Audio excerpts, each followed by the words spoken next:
Hey everyone, I'm Jen. Thank you so much for joining us on another Blockchain Banter Trading Crypto. I'm here with Dr. Mark Richardson, project lead at Banker and Carbon DeFi, along with Keith Allen, co-founder of Material Indicators, TA and algo trader, order book analyst, all of the above. Thank you guys so much for joining me. Crypto Corio will be joining us a little bit late today. So we'll kind of have him finish us off with some of his narratives and things that he's noticing. Keith, if you wouldn't mind starting us off, I would love for you to maybe share your screen, update us what you're seeing in the fire charts. Unless you have something different, completely different plan for us, I will welcome that too. I'm doing a lot of the same of what you have. I was going to say come to know and love, but well, at least come to know. I don't know whether you love it And or not, love, but and I've love. got that. But I got that going for me. So yeah, I actually woke up today and saw some interesting moves in the order book, and that really kind of alerted me to the fact that this we still just have not established, in my opinion, a really well-defined consolidation range. And I think that's what needs to happen before we see that next big move. Everybody anticipated, oh, halving's going to happen and boom, we're off to the races. Not how it works. We shared that more times than I can count, not going back to it now. If you want to know what it's all about, go look at the history. Check any of our previous shows or any of my previous pre-having videos on my YouTube channel, and you'll see what we're talking about. But this really, uh, we had from what the early March, right, is when we hit that 59K low, and then through April we had a high of 73.8K, and that was just a monstrous range, right? And we never really established. Like historically, we see something in a $5,000 to $6,000 range where price tends to consolidate. Often, not always, but sometimes we see that, and that seems like a reasonable size range for price to operate in until something breaks on either side. And so now, what we have at the monthly close, we dip down to 56. There we go. There's my college student. She has senioritis today, so she's home from school. Headed for college soon. Oh man. So we have a situation now, and let me go ahead and share the screen, and we can look at this on the candle chart, and then find the correlation on the we'll look at it on fire charts and find the correlation on the candle chart, because I think it's important that people realize, don't rely on one single data point, not one single data point, not one single tool, including mine. And so I popped that in there, Jen, if you'll share it. Got it. You can see liquidity has just constantly been moving here this past week or so, like from up above and down below. And this is good. It's good to see because it gives us some price action we could trade. But where it's coming from and where it's going to is what's really, really important. So let me zoom out a little bit to the monthly. And the first block that I saw this morning, that one that we just saw at 62 is brand new, by the way. But this morning I noticed this block right here, which seems to have come from down in the 50K range, right? 50 to 51.5-ish. A little was taken from here, a little was taken from here, and it appeared up here. So why is that important? If they really want to get filled, well, they're moving, closer to the action. They may eventually want to get filled. They may be just trying to, they may be anticipating a retest of support, which I believe we should have. Well, let me click these back in here. They may be anticipating a retest support and trying to front run that, but more than likely, I think that they're trying to lure in more support, similarly like to just what happened, and above here to help establish more, more strength, maybe help establish the range and tighten things up before we get a breakout. We've had a lot of resistance here in this 65, 66K level, and we have even more above the 70K level, right? Hundreds of millions up here, right? And so, and it's stacked, and it's been there for a long time, but you can see it has been eroding a bit. And I have the contrast pushed here a little bit that actually helps us see the erosion that's happened here. And And the reason this is eroded is because much of it has come down, right? And you can see when that happens, you can see the impact it has on price. When these blocks start dropping down here, then it pushes price downward. I like to call this liquidity herding, right? If they're not really in the active range and they're dropping blocks, above, like look at this here. This is like way outside the range, but look at the impact it had. It helped push price down. And we see that in both directions. Then we see support come in, and that helps push price up. At some point, there's a breaking point. They go back down, and it replenishes here. They kept going, so they added more, and it eventually broke through. So when you get these strong levels, eventually something is going to break. But until that happens, you have this kind of back and forth of ranging, and that's trading. We talk about no straight lines all the time, right? And so that's what we're seeing here. So our big block of support was happening here at this 55 to 56K level, actually some depth down even to the 50K range. So seeing some of this move up here is a positive sign. Seeing this move into place here, also a positive sign. Seeing some of this come drop down, right? So seeing bids move up is bullish, seeing asks moves down is bearish, but ultimately this is thinning out, right? Because they weren't getting filled up here, so they dropped it down. Okay, so the net effect of that is eventually it gets absorbed. And so once that gets absorbed, and this area that was prior very strong resistance softens, it becomes easier to penetrate. And then we can talk about this range here. Now, adding to that bullish narrative, if you will, we have our good old friends in the ETF business. And, on May 1st, we saw a mass sell-off. That was right after, it was really in between the monthly close and the monthly open, at least in terms of when TradeFi does business, right? And this, to me, is the biggest issue with being an ETF trader or investor versus an actual Bitcoin trader and investor. They're restricted. They're confined to those TradFi hours. We are not. And because of that, we can take advantage of the max swings in either direction, and they cannot. So with that in mind, we had this rally over the weekend, and look, this could have been because they saw more downside coming, or it could have possibly been just a monthly rebalancing, right? No way of knowing for sure unless we kind of see this pattern of behavior at the first of every month. But there's obviously buying has resumed since then.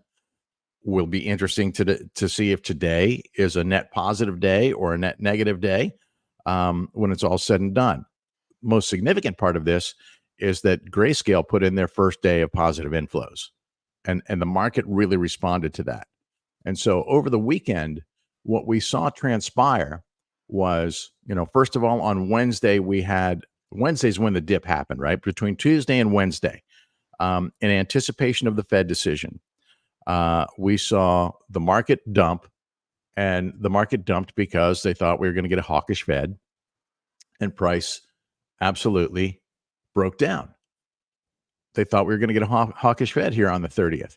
And I think I had said that day, remember we had that was on a Tuesday. And I said, watch out for this fuckery wick that could take us down below 59K. And it actually happened, right? Right at like the last possible minute, we got that wick, which I indicated would be a sign of weakness. And it happened here, and things broke down further. And so at this point, this is where our technically local support is established, but we may have this, with these blocks moving up, that may help us define this range. So I look at these key levels of technical resistance, the moving averages, which have served me very, very well, and the 21 seems to be the most important one for me. It seems to have validity across time frames. I'll start by, right here on the daily, you can see we're fighting above and below this line every day, literally. And so until we can establish that, that's not a sign of strength until it holds. We had a rejection from this 50-day moving average. That's the top, our local top. And now, there's, I actually discovered this looking actually on the 4-hour chart, this, this falling wedge pattern. Let me clear out some of these indicators and make it easier to see. This falling wedge pattern, which would indicate a potential breakout here, right? Of course, that breakout only happens if we can hold these levels. And again, here's that green 21 moving average. We've lost it on the 4-hour. We've not yet held it where we're holding it for the moment on the daily, but this is where it's really important to me. On the weekly, if we lose this level here, and you can see there's some confluence with where this falling wedge is happening now, and tomorrow this might be in a different place. If we lose this 21 moving average, I really have concern that things break down further. Obviously, our first line of defense is this 50 to 52K range, and we do actually have some confluence there in terms of where Keith, I want to liquidity. ask you a question too. Yep. Sorry, go ahead. Let me just finish that thought. We had confluence on that 50 to 52K range in terms of support, but look, some of that support here, that's exactly what just moved up to 58K.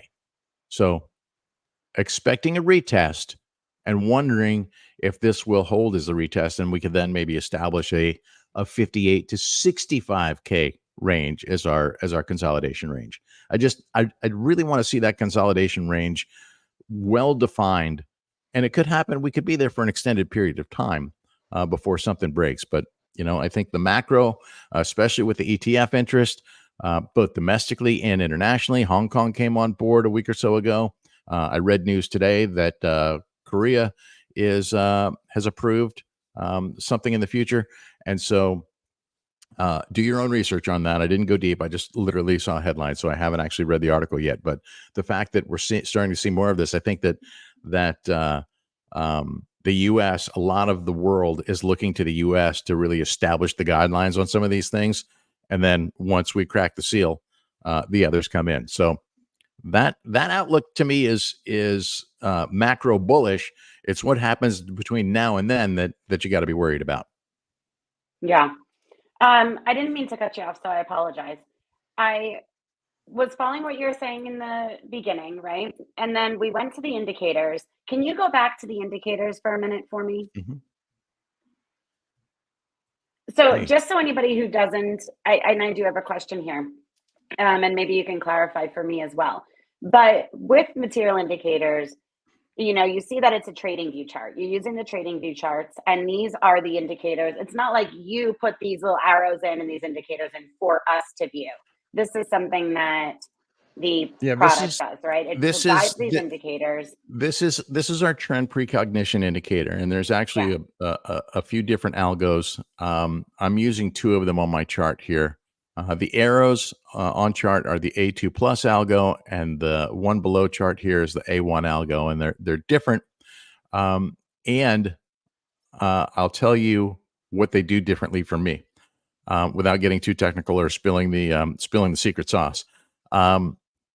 The reason I like to use them both is because, obviously there's a little bit different perspective from them. And so if there's ever an instance where they are conflicting with each other, and that does happen on occasion, that gives me reason to pause and analyze deeper. Right. All these indicators on TradingView have some candle lag to them. Takes a full candle to validate. So in other words, this is a weekly signal here, and it is tentative until the adjacent candle closes. Obviously it looks like it's valid in the fact that, and it's not saying that we're going to the moon from here. What it's saying is we're not going to see a low lower than this low this week. And that obviously seems to be playing out right now. Now, why this is important, and this orange line here is the A1 slope line. This moves in real time. So while this won't validate or confirm until the end of the week, same with this one. When we have confluence between the two algos is typically a very positive thing. Doesn't happen all the time. Look at this. We had confluence on the red signals here. Next one was a green arrow. Here we had confluence. Here we had confluence. Here we did not have confluence. And so Right. that when we have confluence between the two algos, that gives me some added confidence. But this line right here is the A1 slope line, and it moves in real time. And what it's telling me is the direction of the momentum and really kind of the strength of the momentum based on the trajectory. And this looks pretty freaking strong, right? There's times that where it will go flat. If I took this down to a short time frame, you would actually see it. You would, you'll be able to see it move. And so, um, I like this as kind of a real time indicator to help me with my real time trading decisions. Right? Am I going to push Got the it. button now, or am I going to wait? Right. So then you kind of cross reference the data across different time frames. So in the case of we're looking at a weekly signal here, um, so we're up on the weekly, right? On the monthly, we have a down trend happening here. Same thing. This needs to validate, and it won't validate until this candle closes. But sometimes we can act on these early when they come on strong, when they come on immediately at the close / open of the new candle, and they have some strength. They typically print as valid signals. Um, doesn't happen 100% of the time. Nothing does.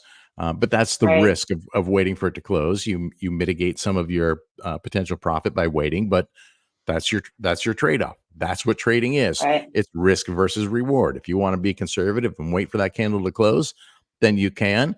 You may or may not appreciate much value after that fact. Just kind of depends on what happens. But Yeah. in terms of how you use these together, so if you consider a weekly signal as an intra-monthly signal, then both of these can be valid at the same time, just as a daily signal, which could be considered an intra-weekly signal, and those could be valid at the same time. And this one is telling me, the A1 algo is telling me that it expected not to pass this high here today. And at the moment we're seeing that break out. But if you look at the heat map, if you look at fire charts, uh, bulls are certainly trying to make it a tough fight for sure. Right. So the fact that they're holding up into this range is good to see. And the fact that we're seeing all of this buying is good to see. Notably, purple, which is the class that has historically dominated price action and price direction. When we hit that 65.5 yesterday, which was the 50-day moving average, they started selling. They didn't dump Mm. everything, but they took some profits, They started. Yeah. and that's what traders do. What they do, Mark?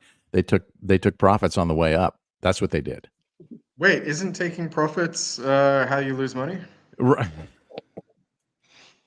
Yes. Mark, I want to pass it over to you also. Keith, thanks for, giving us a little bit of a deeper explainer also of, not just what you're seeing, but kind of how you're seeing it, in terms of the actual indicators and things like that. I do appreciate it.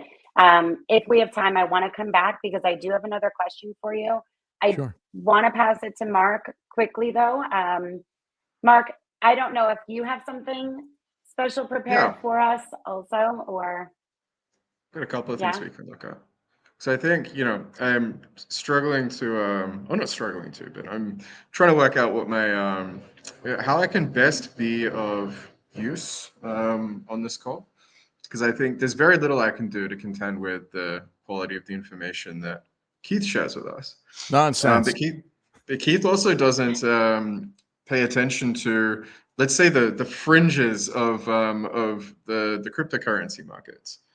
And so well, what and I'm Mark, if I may, really quickly, I think I find personally a lot of value in you being here because Keith will show us kind of some indicators and things to look at as far as that data, right? Yeah, But then with the product, you actually have to have the proper tools to find that data and to see that, and then to actually put it into like an action, right? This is kind of, you right. want to be able to trade this. If you're on a centralized exchange, it's one thing. If you're working in DeFi and on decentralized exchanges, it's another. So we talk a lot about orders and fading and things of that sort. This is kind of where I see you come in. And this is where I see, this is something else I see, because you share the Carbon platform, which you're essentially using as a range trader. And Right. how do you define that range? Well, And yeah. And so this to me is a perfect way to define that range. yeah, Right that's here, a right superb way there. to define it. And in fact, yeah, like and this is one of the things we can look at right now. I've already shared my screen. I'm just waiting for, yeah, here we go. So we can actually, let me duplicate my screen here. So I think that, one of the things that Keith was pointing out just there was, I think that we're sort of expecting, like, if there is going to be a move down on Bitcoin, and of course we need a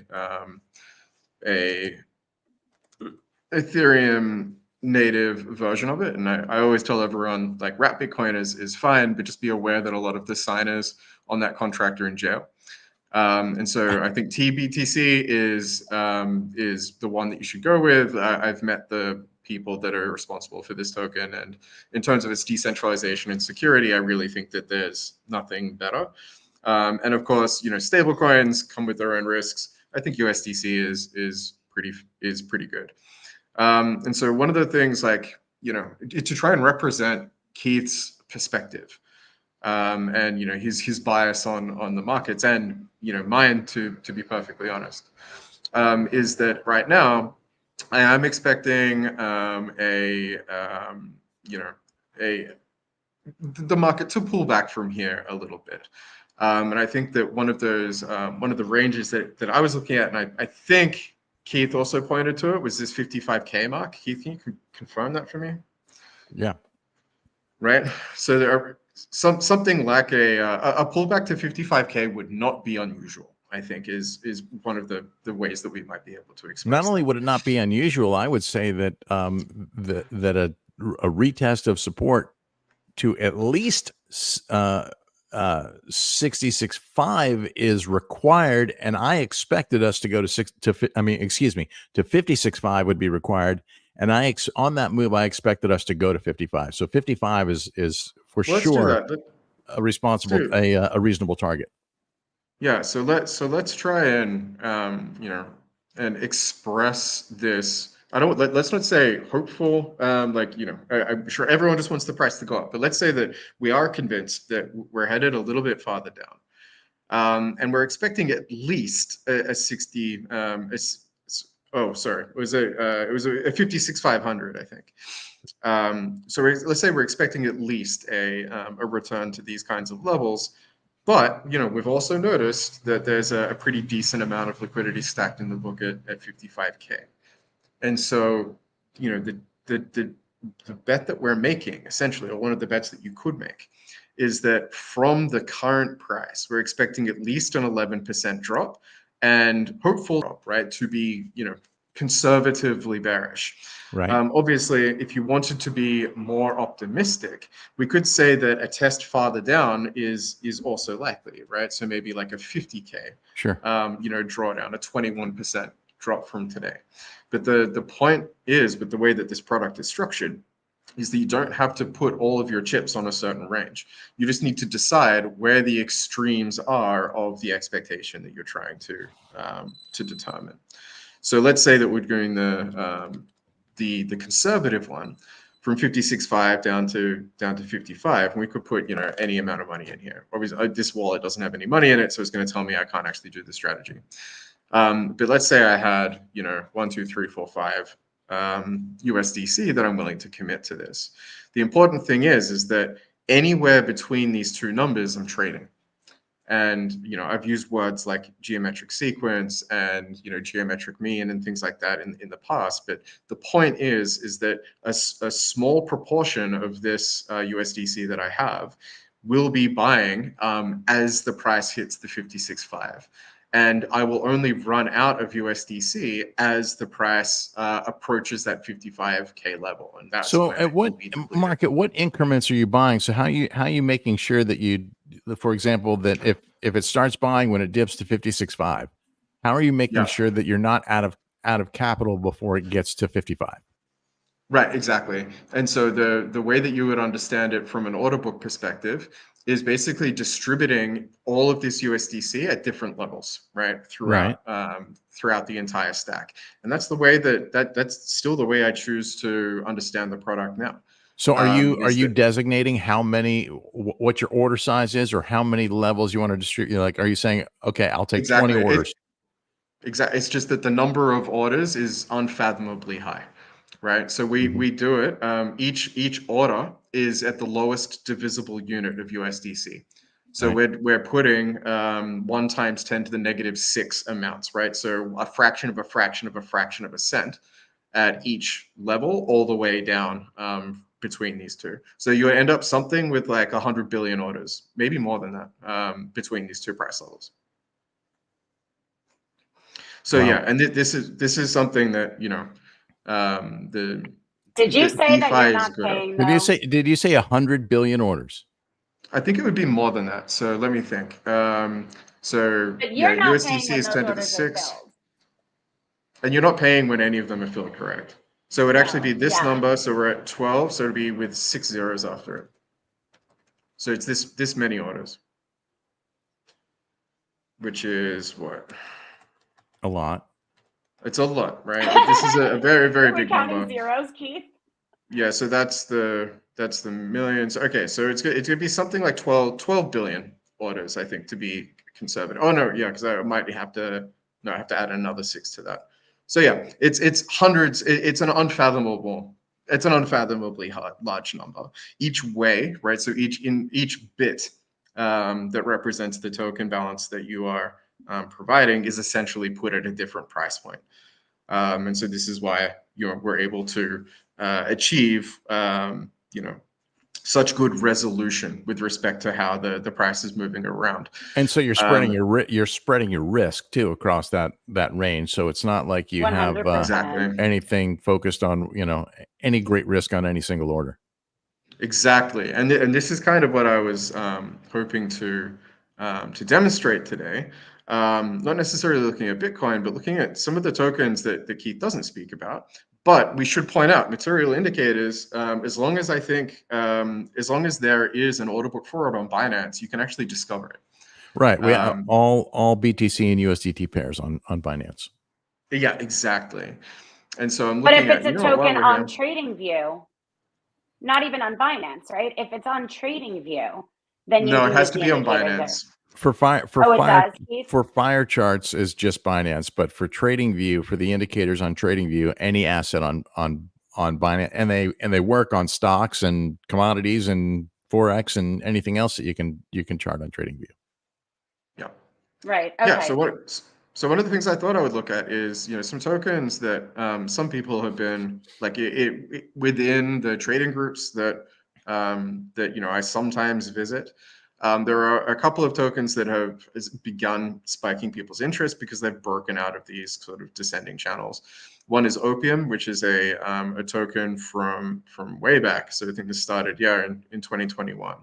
And there are a lot of tokens that have this kind of profile. Obviously, this is not what you want to see versus the US dollar.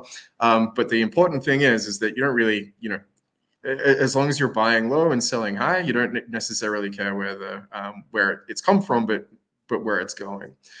And so people are looking at this because one, it's actually on the weekly chart.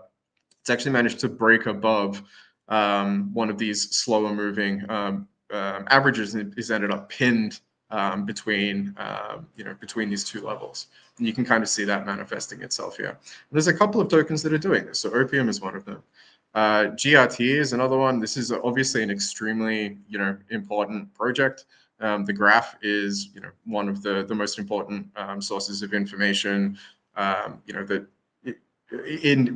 indexes and organizes on-chain data, and a lot of projects are dependent on it. And it had a big sort of wide token distribution, and so since launch, it's been sort of trending down. But already since the bottom, which was at 5 cents, it's already sort of made a 6x.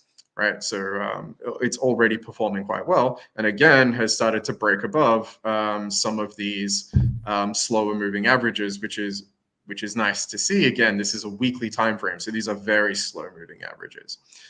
And one of the things that you might question is, well, okay, well, here's a descending channel on opium, and here's one on GRT. It's very difficult to determine which one of these is outperforming the other just by comparing their graphs both in US dollars. Of course, you can take measurements and things, but the overall profile, the shape, the fine structure that it's generating is difficult to see, because TradingView will not let you see the price of GRT in opium, right? There's just there is no chart for that. It's just generally not supported. And so one of the things that there's no chart for that, because none of the exchanges that are there are supporting that pair. And that's actually an issue with a lot of exchanges, even the newer ones. We're working with my other company. We're working with on some deals with some exchanges to get them to add. They want to partner with us, but they're not on TradingView. It's like you got to get some pairs on TradingView for us to be able to to do anything. GM guys, GM. Good morning. Hey, Corio. Hey, how are you doing? Just a tip. Actually, there is a way to trick that and be able to see these things on TradingView. I can share later, but actually, okay. Can I interrupt you for a second, Mark? Sure. Okay, let me just share the screen, because this is something I've discovered. Wait, Corio. Yes. Corio. Let me, Mark, I'm going to bring you back up. I just want Mark to finish running his simulation. Yes. Okay, go ahead, please, Mark, were you going to run a simulation? Because I'm going to pass it over to you in just a minute. Yeah, okay. If you don't mind, I want to have Mark kind of finish it down for later.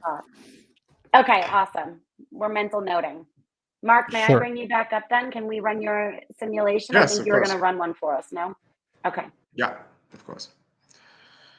And so, I mean, the point that I make is that it's very difficult to get access to these, to these kinds of exotic trading pairs, but also, asking the question, how much, like, what would it mean to fade these? Like, if you're not necessarily more bullish on GRT than you are on opium or something like that, then trading these one for the other would make sense if they're sort of in a sideways channel. And if that channel is predictable, or it seems to be predictable, then you may be able to trade it relatively well.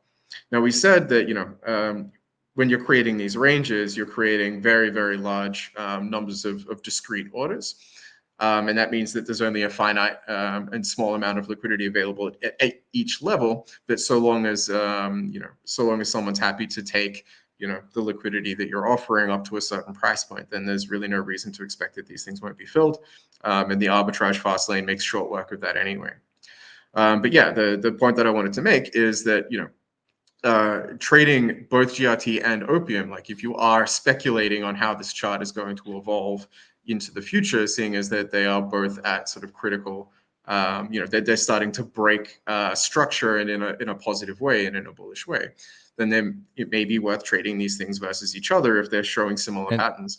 Incidentally, that looked very similar to the Bitcoin structure that I showed you. Yeah, well, one of the things I was going to simulate on this call as well is what these tokens look like versus Bitcoin. And so we can look at that as well. But yeah, the point that I wanted to make is that if someone was to say, look, I'm always going to buy opium with I'm always going to sell my my opium for GRT when it's between this range, and always going to sell opium for or GRT for opium when it's in this range.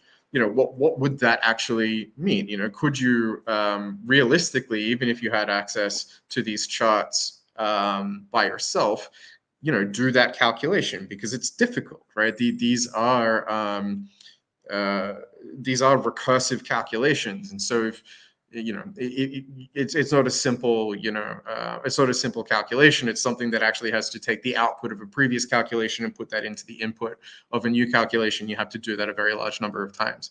So how which is why question Mark, in terms of, because if I understand it correctly, you are finding, you're basically executing these trades based on where the liquidity is available. So that's not any single DeFi platform. It could be any number of that you're pulling from. So how and where is the price data coming? that is able to so quickly and seamlessly put these coin pairs together that may not have perhaps nobody ever paired together before. Yeah, so where it's aggregated data. The back end pulls the information from 3 different data sources. These are the CoinGecko API, the CoinMarketCap API, and also the CryptoCompare API. And so what you can do is basically have a look at which pairs are available for these coins. And this is why CryptoCompare is so great, because you can actually put in, you can find exotic trading pairs relatively easily. CoinGecko has recently started to pull on-chain data. So you can have a look at specific, price charts in specific, in specific stable coins, not necessarily just versus the US dollar, but specifically versus USDT and USDC and so on. And that can actually reveal like arbitrage opportunities and things that may not have been obvious before and that kind of thing. But the short answer is that if we can find a common numeraire between 2 tokens, then it's possible to quote a price in those tokens versus each other. And history shows that this is a perfectly good assumption, because we've been running the protocol now for over a year, and even on these exotic trading pairs, because the arbitrage opportunity is present, then it's very, very easy to match the market up and execute these trades. So the assumptions behind the simulation are provably well founded, which is good news. And I guess one of the things that I wanted to show is that trading or fading GRT and Opium versus each other is actually not a bad way to trade. Since they've both started breaking out of that range, they've actually had a hyper volatile profile versus each other. And again, this is one of the things I like to show on this particular chart. And if I actually remove some of these things so that we just have a look at the stuff that we're interested in, this thing actually breaks out of the HODL value very, very quickly. So you can see, and this is the preferred numeraire that I'd like to measure the trading strategies against, which is the buy and hold strategy. So the buy and hold, did outperform our trading strategy back here, and then once again up here. But then very, very quickly, our trading strategy outpaced it. And in fact, it outpaced it to a point where even if you had managed to sell the exact top, or like very, very close to the exact top, this trading strategy now, with the tokens that it has at the end of the simulated period, is already outperforming the, that kind of timing the market that no one actually manages to obtain. So this is, I think, a really good way to use the simulator, not just to get exotic price charts very, very easily, but also to work out how they trade versus each other. So I said that I would also do, let's flip this around so that we don't have too much time left, Mark. I do have to pass it over to Corio just to give you a heads up here, okay? Sure. Well, we can do this nice and quickly. You can run this one. Yeah, fine. I'll just put in one Bitcoin here. But again, as Keith had rightfully pointed out, the chart that GRT has started to print since, like, let's call it the beginning of the bull market, is very, very similar to the one that Bitcoin has printed. And you can see that here because they basically begin and end right at the same point. But there's been a lot of really nice volatility in the meantime.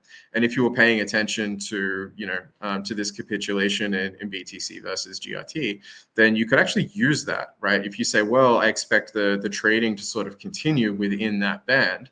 And this is, a year ago, if you had made that call, you actually would have been right most of the time, right? The overwhelming majority of the confluence here is actually respected in that range. And so if we were to simulate that, right, had you made that call, you would be up, something like 74.9% in GRT. And remember, GRT has made a 6x return during that same time period, or at least during the, from the market bottom.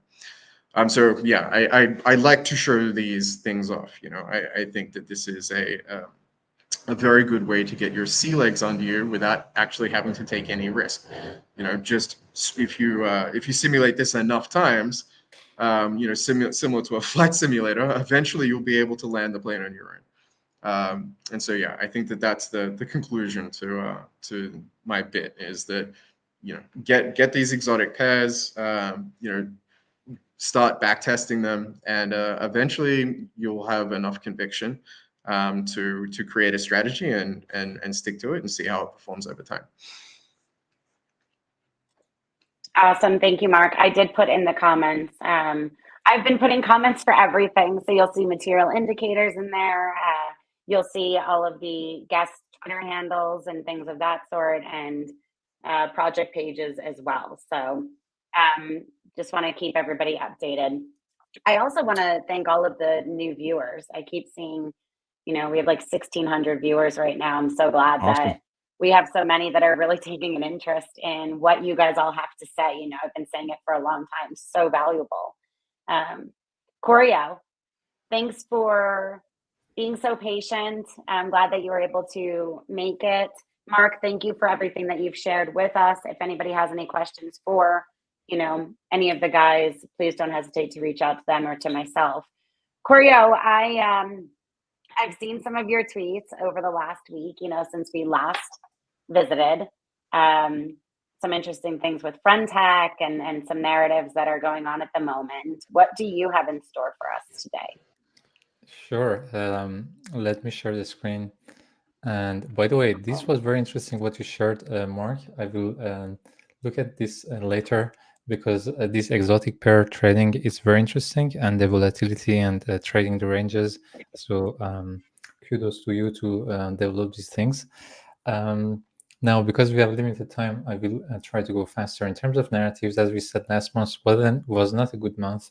This month, we are seeing, so just to summarize the situation right now, from the start of the year, we had a very bullish Q1, but then April was so bearish that kind of all the narrative-based tokens reversed all the profits that they had. And so now we are almost at break-even level for many of these narrative tokens, more than 200. May so far hasn't been that bad. At least most of the narratives are not seeing a strong price action. AI is seeing a good price action here. And if we look at AI narrative, Ocean, etc., we can see RNDR is having a good run, as well as ENQ, AI, AGX, etc. For AI, which you can find here. I have been doing a number of interviews with AI projects that you can also find there. But you can find also here some of these AI tokens. So some of them, these are meme tokens. They have AI in the name, and this is yet another, kind of a category of AI coins. Some of them are meme coins, some of them are not, like AI tech, etc. But in general, AI has been performing pretty well. Now it's interesting, the game of rotation that we've seen, Friendtech, you've probably followed, and there was a lot of like talks about the version 2. There was it was one of the best performing ones last month before the airdrop comes. Now was kind of now a bit of a chaos with the launch of Friend V2 and the airdrop, and a lot of movements and volatility on the Friend token. But a lot of people have now withdrawn their money, as it seems. I have here, as you can see here, is the performance of top keys on Friendtech. I think, a dedicated dashboard for that, so you can see that here. Happened fast too, didn't it, Corio? Sorry, I said that happened fast, didn't it? yeah, when I that saw happened news very of like fast, all of a because sudden everything was going to Friendtech, I thought of our call last week when you were talking about Farcaster. I was curious if you had and I was on mobile at the time, and I forgot to look, but I was curious like what was going on there. I wanted to check out your dashboard, but go ahead. I didn't mean to interrupt you. I yeah, thought of so you when I saw this news. So I think what happened is that a lot of people were deceived by the team, and the way the airdrop was handled was not really professional. There wasn't really a clear announcement. Go figure. The the official team was kind of like making jokes on where when everybody was expecting them for some official news, and then the website was down and people couldn't claim, and then everybody was selling the tokens. And so you can see here the selling volume that we've seen biggest since the launch, and then you can also see the withdrawals. So look at the daily flows. Like this is right after the airdrop, like a few days ago. Like this is like what this is like almost 400 Ethereum being withdrawn in one day. Oh, sorry, actually I was on the wrong day. So this is more than 34,000 Ethereum, and so you can see that I think there isn't much left now in terms of TVL on Frentech. This also shows the importance of having handling the airdrop properly, which we are seeing. There, if you follow DeFi, the airdrop meta, Eigenlayer, Renzo, Starknet, all of these things had some kind of catastrophic airdrops, and that they had to, some of them, come back to some of the decisions that they took, and then the most obvious example is Starknet, which has almost 0 users now post airdrop. So there are some lessons there for protocols to handle these things properly. And there's also some lessons for some traders. Absolutely. To there is a lot of volatility during this time. So for people who love volatility, there is always opportunities. Other than the AI narrative, which is performing very well, we don't yet see any kind of strong outperformance. Most of narratives, are in this range within -2, +2, +5. As you can see, the median is -2% in the last 7 days. And yes, so now coming back to DeFi, to Bitcoin, let me just address, give maybe something related to what Mark said. These exotic pairs, I think this is something that people might not know, but one of the ways you can actually see the relative performance of different assets is by using the division on TradingView. For example, let's say that you want to see the performance of Solana compared to Ethereum. There is not a lot of Sol ETH, maybe there is, but now let's say that you want to do with XRP. I don't know, be true, but anyways, if you go with more exotic tones like assets, you will not be able to do that. So for example, Ton is a Telegram blockchain, Sol is Solana. The way you can do that is Sol USDT divided by Ton USDT. And now, because there is a common denominator, which is USDT, this will give you the performance of Solana against Ton, which is very interesting. Now, to double check that, we can do ETH BTC, which is a very common pair. Now, if we do that, so you can see the shape of this thing, and now we will do the same setup. It is ETH USDT divided by BTC USDT, and we get the same thing. Although it's not the same pair, but because USDT is the common thing, and then by the division it goes away, we are actually seeing ETH USDT. So by the same principle, you can do any kind of exotic pairs. So for example, Mark mentioned GRT, if I remember. So GRT, what was it? Opium? Opium. Opium. I don't know Opium. It's the first time I hear about Opium, but maybe it's one of these ones, but let's try. So there is this wick, but if we zoom and if we go on the 4-hour chart, then I'm not sure that's exactly the token, but anyways, if we zoom in, we had some kind of range. So anyway, that was a tip on TradingView, that how you can see different pairs and how they compare to each other. That's a cool way to be able to chart and just like go through and chart a bunch of random pairs. But the cool thing about what Mark is showing on Carbon is you can actually trade it from there. Yeah, absolutely. It's not to say that, what Mark was saying is just it's so much more elaborated because you can automate the strategies and you can trade them, etc. And so it's another level. Here it was just to mention that you can at least see some of these things on TradingView. There are different things that you can do on there are like addition, subtraction, etc. So now let's come back to my analysis on Bitcoin. We have just a few minutes left. So price action has been kind of bearish, as we know, in the last weeks. Some people are talking about a bullish reversal. As we are seeing, we went down all the way to 57K, which I remember we were discussing with Keith. We said that this could be a good level, to reach, and then we saw a reversal from here, 56K. So with that being said, it seems that the Bitcoin ETFs are kind of slowly, the selling pressure is going away from Grayscale. I've seen apparently there is, if you look at ETFs, here there is a good dashboard from Hilobi. You can see the the inflows and outflows, and apparently Grayscale is starting to buy for the first time. Apparently they bought in the recent days. So this is something that has influenced a lot the bullish price action that we saw in Q1. All these immense inflows of money on different BlackRock and different players. Although Grayscale was selling most of the time, as we can see here, now this selling pressure from Grayscale is decreasing because they are now maybe running away.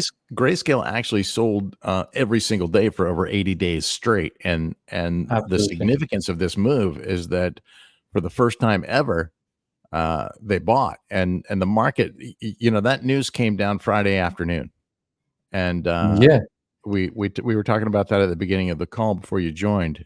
Coming off of a less hawkish than expected Fed on Wednesday, and then the spike in unemployment on Friday morning numbers. Market already liked that, and then to have this boost from Grayscale actually starting to buy, I think that's really what set things in motion for the weekend. That really kicked off the rally.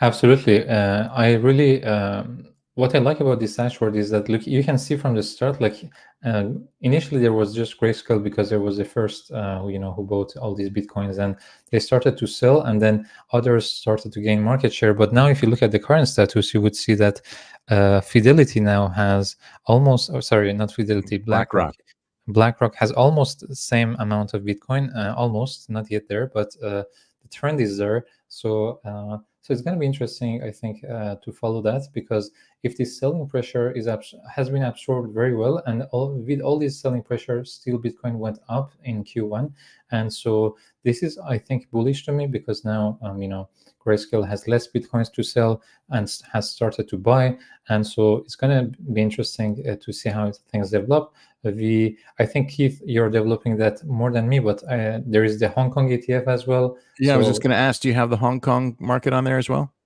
No, not yet. As far as I can tell, there is currently no Hong Kong, but maybe this is under development, because it takes some time until the wallets are revealed and people. And this morning I read news that Korea was approved. And I think in the past couple, I don't know, 1 or 2 shows ago, we talked about Dubai also kicking it around, and ETF. Mark, you were just there. Was there discussion of that? Yeah, there was. You should just expect it's going to happen. The Emirates are extremely liberal when it comes to cryptocurrency and blockchain technologies in general, and then the royalty is trying to position themselves as being sort of a tech lead, and they see an advantage where I think the US is trying to stifle this kind of stuff. They would like to flip that, and I think they've been relatively transparent about that objective. But you should absolutely expect not just things like ETFs, but also things like CBDCs and other tokenized securities and things like that. Very interesting. And what's the vibe you're getting around? Like, you're traveling around the world. Are you getting? Is anybody talking about CBDCs? And what's the vibe? Because the pushback is really, really strong here in the U.S. I can tell you that. Yeah. I think. It depends on who you talk to. I would say that there are sort of the crypto purists that sort of see CBDCs as like an uninvited guest. people that are showing up at a party that they don't belong at. But then I would say that there are sort of, you know what I mean, right? Like that's kind of the reaction, and I think it's a little bit. What happens to stable coins if They could sovereign governments convert fiat to if there's a digital dollar? Yeah, they could. I think they could potentially coexist. And I think, I'm not an expert on the topic on stablecoins or CBDCs, but I can tell you that some of the conversations that I've been in, there are hopeful voices that are actually more welcoming of CBDCs than you would expect, and these are people that have been around since the very beginning of blockchain. In general, I think the view is that it might not necessarily be a bad thing to be able to perform interest rate arbitrage between nations, right? And so this is something that's already done on Forex, right? Where people will quite happily take exposure to, for example, the lira, if the interest rate is high enough. And being able to do that quickly with a blockchain rather than having to take rather than having to do the Nostro Vostro accounts or something over the Forex desk is attractive. And this is the only way that you can realistically do that is with CBDCs. And so, I do expect that they will show up whether we like it or not. But I don't think it's going to be a disruption, and I don't think that it's a threat to Circle's or Tether's effective monopoly on stablecoin issuance, because these are, they are still, in a way, just wrappers of cash equivalents, right? So that where CBDCs are going to differ from things like Tether and Circle is that Tether and Circle still issue them like as cash, but remember, they're not backed by cash. They're backed by things like corporate papers and and other types of corporate debt. And in a way, those things have always been traded like a stable coin anyway. This is just a tokenization of that kind of thing. So CBDCs would likely be, at least in the US, would likely be FDIC insured. That's kind of a big deal. Exactly. And there will be, it means that this, the stable coins issued by Tether and Circle are likely to service a completely different function, right? Which is, how to make liquid, some of these things that have sort of a liquid or are supposed to be liquid off chain, and just bring those on chain. Like I don't see it as being an issue. It will be it will be competitive. I think that people will likely prefer CBDCs and because of the insurance and things that they have.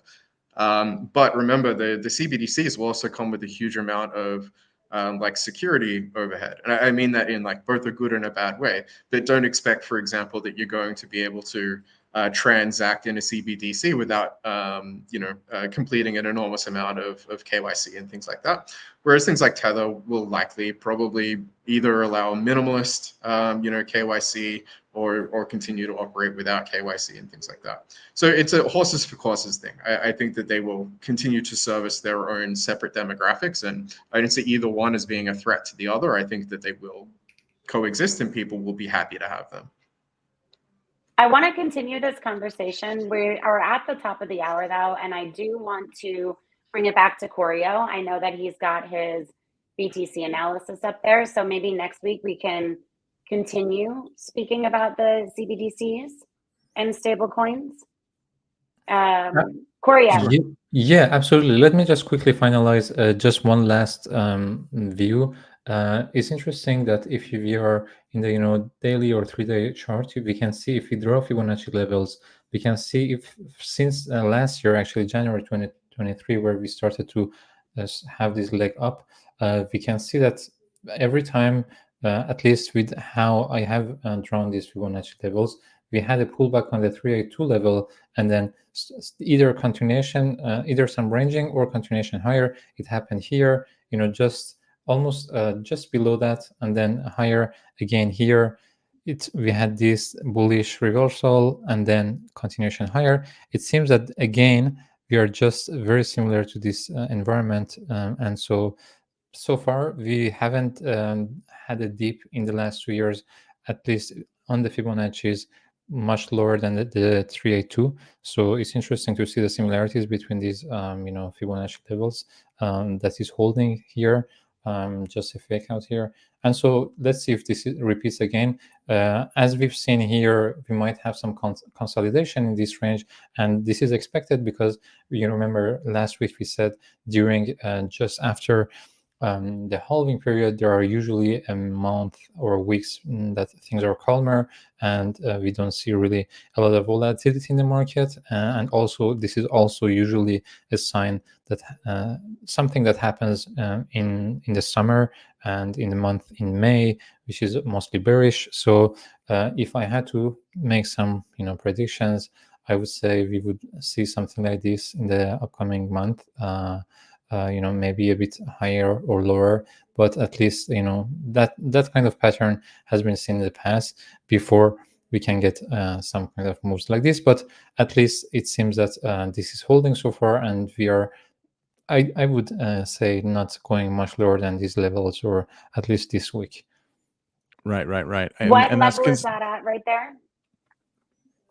Sorry, Keith. What level? Yeah, I would say we we are likely to hold at? this level. If I had to take a guess of this, 28K, maybe some weeks as we've seen here, or here. Just usually these kind of patterns happen just before the reversal. We get the last week. It happened again here. It happened here, and so maybe we will get something like this, just a small week, and then move higher.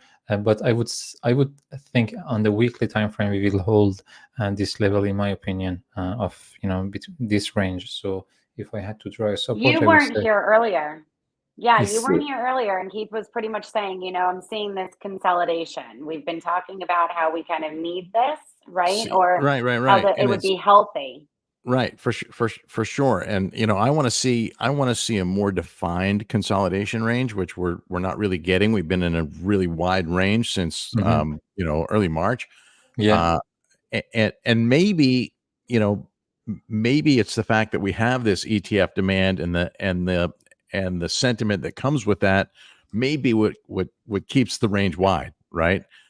It may be what keeps pumping things up. But I agree that there needs to be consolidation. I agree that, we went to 56 and change, 56.5, I think, and I really expected to see 55 at least. And so I won't be the least bit surprised if we at least retest that. We're seeing some bid liquidity move up in the order book from the 50K range up to, we saw some this morning come up to 58K. And then just a few minutes ago, some come up into 62. So that may help elevate the range, but we just have not defined that consolidated, a really well-defined consolidation range. And that's what I'd really like to see, to have some confidence that it's time. Yeah, absolutely. I like when I have the same ideas as Keith, it reinforces my biases. I agree with Keith. I think this range would make sense here. Maybe some kind of, resistance, or these kind of wicks that we are seeing. Usually, these are like looks like a carbon DeFi strategy to me. Absolutely, this is maybe the best time to use actually carbon. You've been staring at that so long that probably everything Mark looks at a sandwich and he sees the top piece of bread and the bottom piece of bread and goes, "This looks like a carbon DeFi sandwich to me." Oh, that's hilarious. Thank you guys so much for joining. And you know what? I'm actually curious. Maybe we have a dedicated call to kind of speak about stable coins and CBDCs and things of that sort. We could do it on the trading call, or we could do it on a dedicated. So we'll take it offline and see what we think is best, and we'll let all of the viewers know and put an announcement out and schedule something either way. That's a cool topic. That's a cool topic for discussion.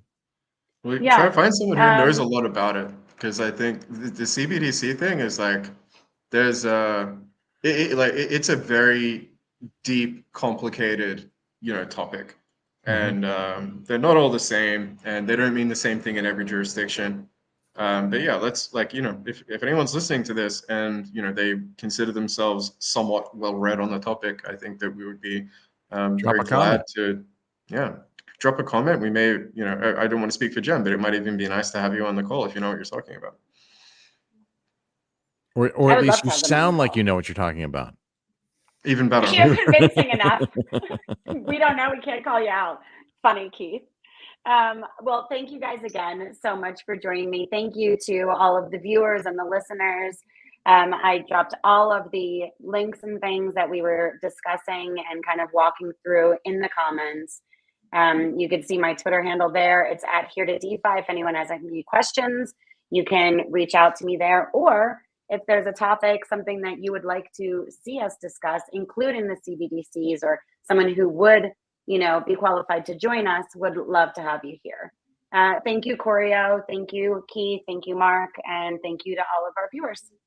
Thanks We'll for see you having guys me. next Tuesday, 4 p.m. UTC. Awesome. Thanks, Jen. Great job as always. Absolutely. you. Thanks, Jen. Thanks, guys. Thanks, Bye-bye. guys. We'll talk to you soon. All right. Bye-bye.